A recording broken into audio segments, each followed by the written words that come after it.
Is there something special about having a wall of video games that you can show off to your friends?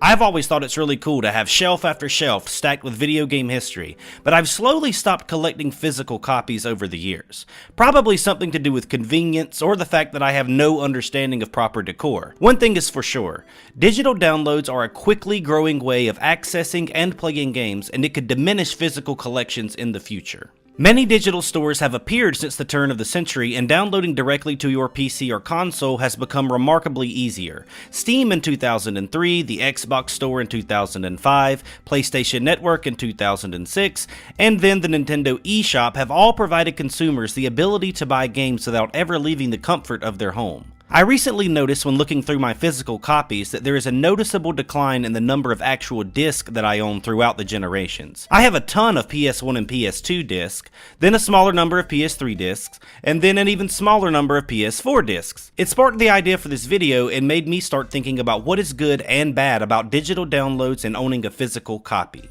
First, I'd like to discuss the digital side of things. What are the advantages of downloading a game instead of having a disc or cartridge? For one, you don't have to go to a store and stand in line waiting on the release. Instead, you can download the game the second it's released and be playing in just a few minutes, while never having to leave the couch, because God forbid we go outside. Another thing to consider is that a game is yours forever once you purchase it digitally, and you can't scratch it, and there's no chance that you have to get up every few minutes to blow in the cartridge and pop it back in. I'm probably showing my age here, but I hope at least some of you are old enough to remember blowing on Nintendo games back in the day. A responsible game owner always takes care of their games, but I've had plenty of friends give me a disc back with scratches, and I've even had a couple of consoles damage my games as well, so it isn't always a safe bet that physical copies won't get damaged over time. I also think it's more convenient to access your games from a digital library than having to sort through hundreds of cases to find a game then pop it into the console. The same goes with DLCs, which require internet as well. So the modern age of gaming that is all about that sweet add-on content almost always requires a connection. I remember rebuying Game of the Year editions of certain games in the past just to get access to the DLCs they were bundled with, so I would pay full price for the game twice. Downloading DLCs is much easier and the only plausible way to get the extra content that so many games focus on nowadays. A lot of these things that I'm mentioning are quality of life advantages, so none of them are amazing in a way that makes download superior, but the point I'm making is that digital copies offer convenience, and that's probably their strongest selling point. Of course, there are disadvantages too. I think the most obvious one is that you are required to have stable internet to download games. Many people don't always have reliable internet access, and even if they do, it might be slow and take hours to download. I'm happy that I'm blessed enough to have decent speeds that allow me to download things quickly, but I have quite a few friends who live in other countries or rural areas that aren't so lucky, and it can take a ridiculously long time for them to get access to their digital games. Another disadvantage that I've seen and experienced firsthand is storage space. Many consoles in the past didn't come with hard drives with enough space to hold more than a handful of games, which meant deleting and re-downloading frequently, which becomes a burden when you consider the internet problem that I just mentioned. Most consoles now come with a 1 terabyte hard drive, but for hardcore gamers that isn't enough to hold everything over the course of an entire generation. The storage problem isn't as bad as it used to be, but it's certainly still there and one of the biggest detractors of digital libraries. I also want to mention the fact that digital downloads should be cheaper than physical copies, but they aren't. It costs more to manufacture physical copies, cases, and paper manuals, so I think it would be reasonable to have digital copies cost just a little bit less. It isn't necessarily a disadvantage, but it's a personal gripe I have that I thought was worth mentioning. Now that I've briefly discussed the pros and cons of digital games, I'll turn to physical copies. The largest advantage that I've seen and that I've heard from others is that they buy physical copies because they can be resold and traded. This is, to me, the most important thing to consider. I rarely paid out of pocket for a game during the lifespan of the PS3 because I constantly bought and sold games on Amazon and eBay. I was able to play all of the things I wanted and get as much fun out of them as I wanted, then ship them off to someone else and use the money from the sale to buy more new games. It was a very nice way of doing things that allowed me to play lots of great titles while relying on a small startup cost and building up my library from there.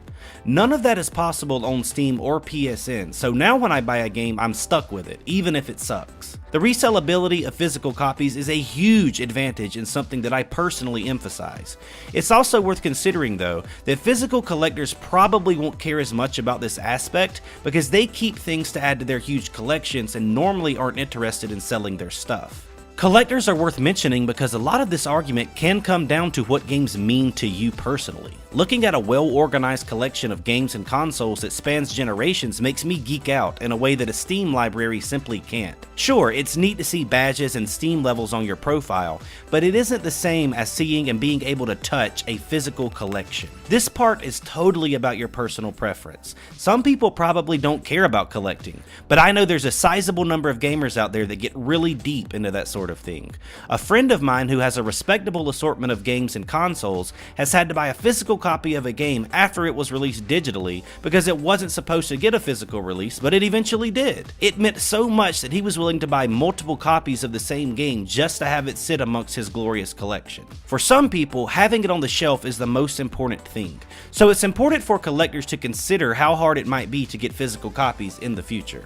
I've outlined quite a few advantages and disadvantages for each type of game, but I think it's important to think about the bottom line. What will really decide what people buy in the future will be price. If someone sees a game as cheaper as a physical copy, they will be more likely to take that route. Considering that discs and cartridges can be resold, it's always going to be cheaper to pick up a used copy, which can't happen digitally. For this reason, I don't foresee physical releases ever going completely by the wayside. However, stores like Steam and the console marketplaces have put a dent in physical sales over the past decade, so we probably won't be visiting GameStop as much as time goes on, even though you might be buying games from them digitally, which is already happening quite a lot. In-game currencies are also a huge part of gaming these days, and people will have to resort to online purchases to get loot crates, updates, and DLCs. As it stands now, it's less and less frequent that we can play games completely offline, and the same goes for movies and television as well. I've also even seen people in the tabletop community debate over PDFs or books because many of them have shelves full of game guides, manuals, rule books, and campaigns that mean just as much as a bunch of video games to a video game collector. We're living in a digital world, and it's a perfect time to consider what our games mean to us. What about you? Do you prefer downloads or discs? Do you think that we will see physical copies die out soon, or will there continue to be a mix of digital and physical? Let me know what you think. If you enjoyed this video or found it interesting, be sure to share it. You can also find more of our Talks videos on the screen right now. Thank you for watching, and as always, I'll see you guys on the next one.